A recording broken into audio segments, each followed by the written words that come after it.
I never thought I'd be writing this, but recent events have forced me to share my story. I'm still trying to process everything that's happened over the past year. This is going to be long, but I need to get it all out. I grew up in a complicated family dynamic. I had a younger brother who passed away when he was 5 and I was 8. His death devastated my parents, especially my mother, 52F, who had always dreamed of having a large family. After losing him, the doctors told her she couldn't have any more children due to complications. This loss changed her completely. She became extremely protective of me while simultaneously expressing regret about not having a daughter. Throughout my childhood and teenage years, she would often tell me how much she wished she had a girl, sometimes even saying she had picked out names for the daughter she never had. My father, 54F, tried his best to help her through the grief, but my mother's obsession with having a daughter never really went away. She would spend hours with my female cousins, buying them gifts and treating them like the daughters she never had. It didn't bother me much growing up. I understood her pain and accepted it as part of who she was. I met Minerva, 26F, 2 years ago at a company event through a mutual friend, Emma. Minerva was working as an administrative assistant at a local business, and she caught my attention immediately. She was beautiful, charming, and seemed very family-oriented. Emma later told me that Minerva had recently ended a long-term relationship and was looking to settle down. When I introduced Minerva to my parents, my mother's reaction was overwhelming. She literally cried tears of joy, saying Minerva reminded her of herself when she was younger. From that moment on, my mother became incredibly invested in our relationship. She would constantly invite Minerva over for lunch, take her shopping, and even started referring to her as the daughter she never had. Minerva seemed to embrace this attention, often spending time with my mother even when I wasn't around. Looking back, I should have seen the red flags. My mother would sometimes make comments about how I needed to lock Minerva down before someone else did. She would defend Minerva even in situations where I had valid concerns, like when Minerva would cancel our dates last minute or when she was vague about her past relationships. After dating for a year, Minerva and I got married.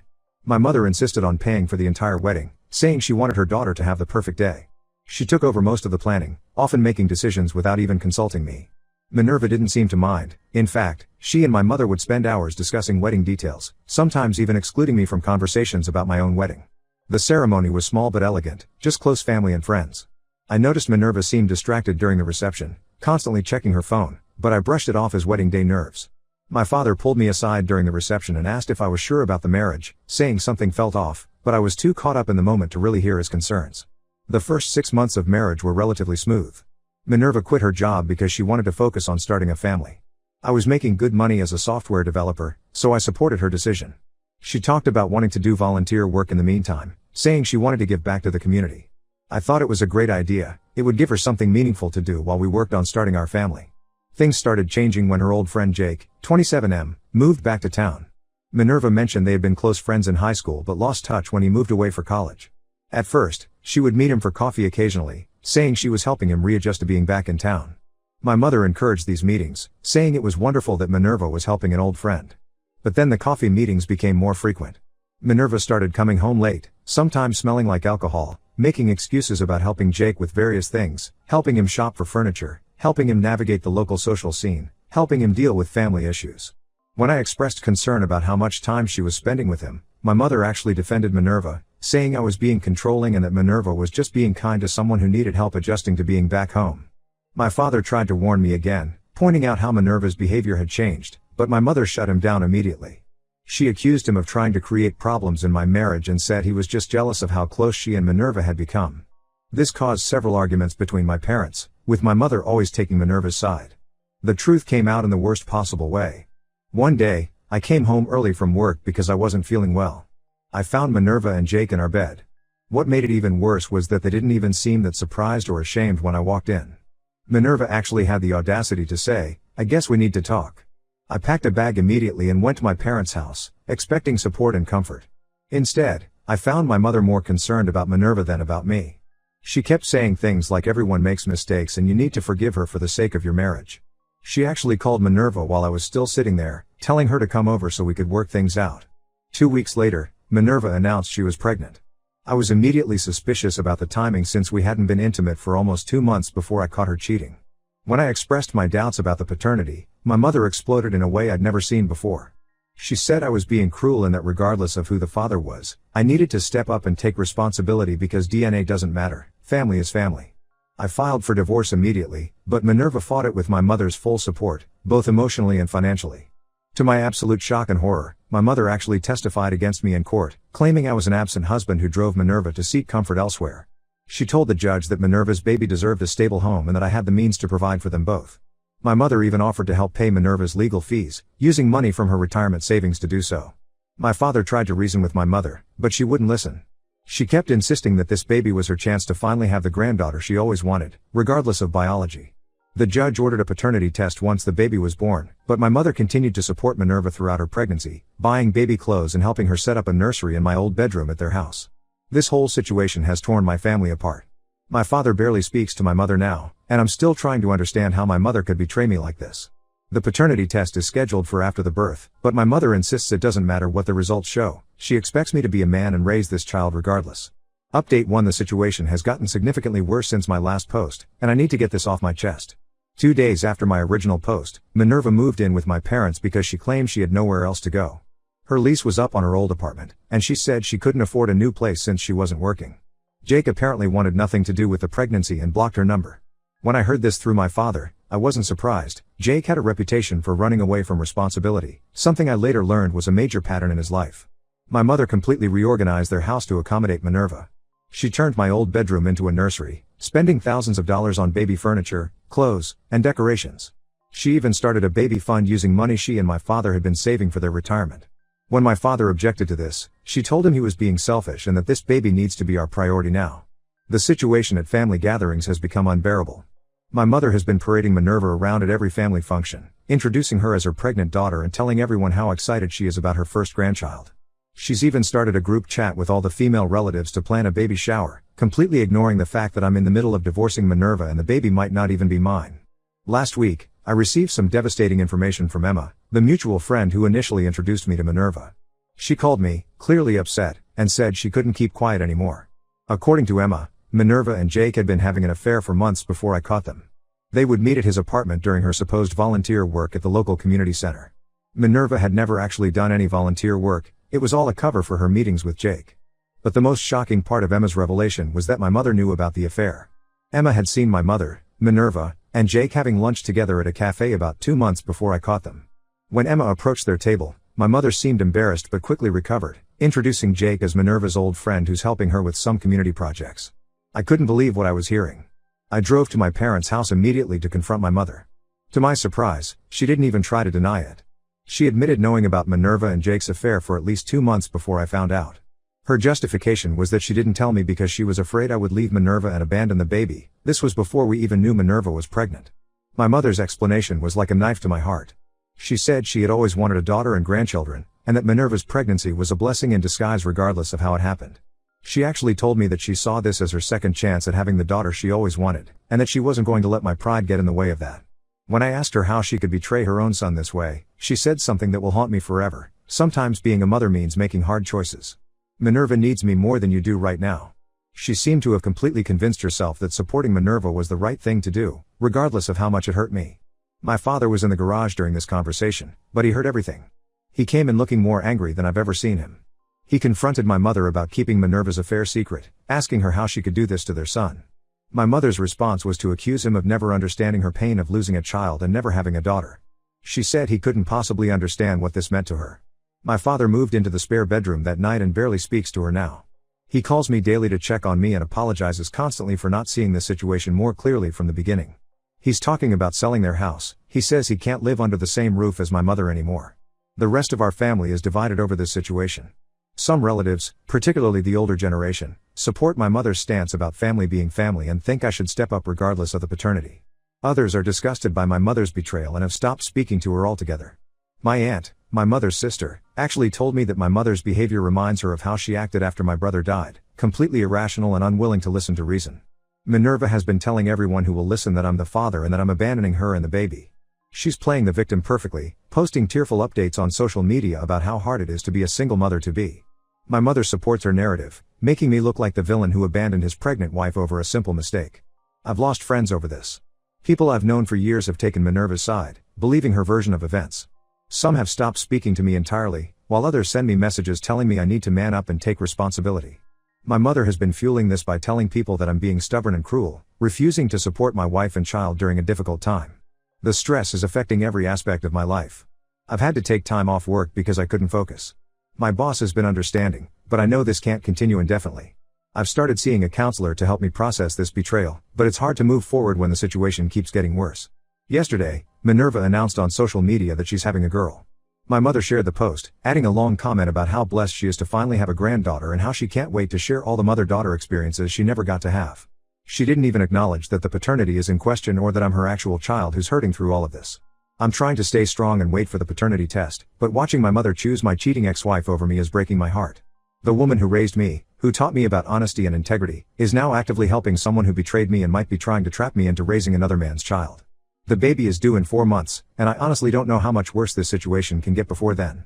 My lawyer says I have a strong case, especially with the evidence of the affair, but watching my family fall apart like this is more painful than any legal battle. Update 2: The baby was born yesterday, and everything has finally come to light in the most dramatic way possible. I've been sitting here for hours trying to process everything that's happened in the last 48 hours, but I need to share this update. Minerva went into labor 2 weeks early. My mother called me 6 times in the span of an hour, leaving increasingly angry voicemails about how I needed to be at the hospital because my daughter was being born. I ignored the calls, but my father kept me updated about what was happening. The baby girl was born healthy, weighing 7 pounds, 2 ounces. My mother posted pictures on social media almost immediately, announcing the arrival of her first grandchild without any mention of the pending paternity test. The hospital conducted the paternity test this morning, and as I suspected, I am not the father. The test confirmed that Jake is the biological father. But here's where things get even more twisted. Right after getting the results, I received a call from Lisa, Minerva's sister. Lisa was crying and apologizing, saying she couldn't live with the guilt anymore. She revealed that Minerva and Jake had been dating secretly for over 6 years, even before I met Minerva. They never broke up as Minerva had claimed. Jake wasn't ready for marriage or a baby, so they hatched a plan together. Minerva would find someone stable and successful to marry, all while continuing her relationship with Jake. I was their target because of my good job and what Lisa called my nice guy reputation. According to Lisa, Minerva had initially planned to pass off any baby she had with Jake as mine, but they hadn't planned on her getting pregnant so soon. When I caught them together, they had to accelerate their timeline. Lisa shared screenshots of text conversations between Minerva and Jake discussing their plan, including messages from before our wedding where they joked about how well their scheme was working. But the most devastating part was learning about my mother's involvement. Lisa revealed that my mother had discovered their plan about 3 months into my marriage with Minerva. She had borrowed Minerva's phone to make a call and saw some of the texts between Minerva and Jake. Instead of telling me, my mother confronted Minerva privately. Minerva, being the manipulator she is, played perfectly into my mother's desperate desire for a daughter and grandchild. Minerva convinced my mother that Jake was her true love but that she needed financial stability that he couldn't provide. She promised my mother that once she had a baby, she would let my mother be the primary grandmother and would even name the baby after her. My mother, so desperate for the daughter and granddaughter relationship she'd always wanted, agreed to keep their secret. I was shaking with anger after hearing all this. I took the paternity test results and all the screenshots Lisa had sent me, and I created a detailed social media post. I tagged everyone who had called me a deadbeat, everyone who had sided with Minerva, and everyone who had cut ties with me over this situation. I included screenshots of the texts between Minerva and Jake, messages showing their years-long relationship, and their discussions about using me for financial stability. The response was overwhelming. People who had sided with my mother and Minerva started sending me apologetic messages. Former friends who had cut ties were begging for forgiveness. Minerva's sister even went public with more details about their scheme, including how Minerva and Jake had laughed about my mother's support of their plan. My mother's reaction to all this was perhaps the most surprising. Instead of admitting her mistake or apologizing, she doubled down. She showed up at my apartment, hysterical, saying that none of this changed anything. She still insisted that I should be the bigger person and raise this child because she's innocent in all this and DNA doesn't define family. She actually tried to argue that this was God's plan to give her the granddaughter she always wanted. My father, who was at my apartment when she arrived, finally snapped. He told her she needed professional help and that her obsession with having a daughter had destroyed our family. He announced right there that he was filing for divorce. My mother broke down completely, alternating between begging him to stay and accusing us both of being cruel and unfeeling. Minerva tried to do damage control by claiming she had developed real feelings for me during our marriage and that she had planned to end things with Jake. But then Lisa revealed even more texts showing how Minerva and Jake had been mocking me throughout our entire relationship, even on our wedding day. There were messages making fun of how I believed Minerva's volunteer work story and jokes about my mother's desperation for a granddaughter. Jake finally broke his silence today, posting a public apology on Facebook, not to me, but to Minerva for not being ready for marriage sooner and promising to step up now that the truth is out. He didn't acknowledge the years of deception or the pain they caused, instead painting it as a love story where he finally realized he was ready to be a father. My father met with a divorce lawyer this afternoon. He's staying with me while they sort out the legal details. My mother has been calling and texting us both constantly, switching between anger and pleading. She's still insisting that walking away from her granddaughter is unforgivable, regardless of the circumstances. I've blocked Minerva, Jake, and my mother on everything. My lawyer is preparing a statement to ensure I have no legal obligations to the baby, though given the paternity test results and all the evidence that's come to light, he says there's no chance I could be held responsible. This whole situation has shown me who my real family is, and sometimes it's not the people who share your blood. My father has been my rock through all of this, and I'm grateful that at least one of my parents chose to stand by me. Update 3: A lot has happened since my last update, and I feel like I need to share the aftermath of everything that went down. The fallout from the paternity test revelation and Minerva's exposed deception has had far-reaching consequences for everyone involved. My parents' divorce was finalized last month. My father got a fair settlement, including half of their savings that my mother hadn't already spent on Minerva and the baby. The judge was particularly unsympathetic to my mother after learning how she had used their retirement funds to support Minerva's deception. My mother was forced to sell their house to settle the division of assets. She bought a small condo just 3 blocks away from Minerva's new apartment, which tells you everything you need to know about her priorities. My father has moved in with me temporarily while he looks for his own place. The change in him since leaving my mother has been remarkable. He started working out, joined a local golf club, and even started dating again. Last week, he told me he hasn't felt this free in decades. He admitted that my mother's obsession with having a daughter had been a dark cloud over their marriage for years, even before Minerva came into the picture. Minerva and Jake's situation has imploded spectacularly. They moved in together after the paternity reveal, playing the happy family on social media, but things quickly went south. Jake lost his job after his employer discovered he'd been lying about taking sick days to meet Minerva during our marriage. His boss's wife follows me on Facebook and saw my exposed post. Minerva tried getting a job at several local businesses, but her reputation preceded her. No one wants to hire someone known for such elaborate deception. My mother, unbelievably, is still fully committed to playing grandmother. She watches the baby 4 days a week while Minerva looks for work and Jake does odd jobs. She's spending what's left of her savings on baby clothes and supplies. She even threw a grandmother and granddaughter photoshoot last month and plastered the pictures all over her new social media accounts. She made new ones after most people unfollowed her old ones. The most shocking part is that my mother has started telling people a new narrative. She's now claiming she always knew Minerva and Jake were meant to be together, and that she facilitated their reunion because she could see they were soulmates. She's trying to paint herself as some kind of romantic hero who helped true love prevail. A few distant relatives are actually buying the story, praising her for putting love first. Last week, Minerva reached out through her lawyer, asking if I would consider adopting the baby since Jake isn't proving to be reliable father material.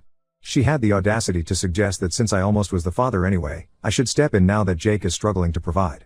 My mother followed up with a long email supporting this idea, saying it would heal our family. I forwarded both messages to my lawyer without responding. The baby is 6 months old now, and my mother has fully embraced her role as grandma, despite having no biological connection to the child.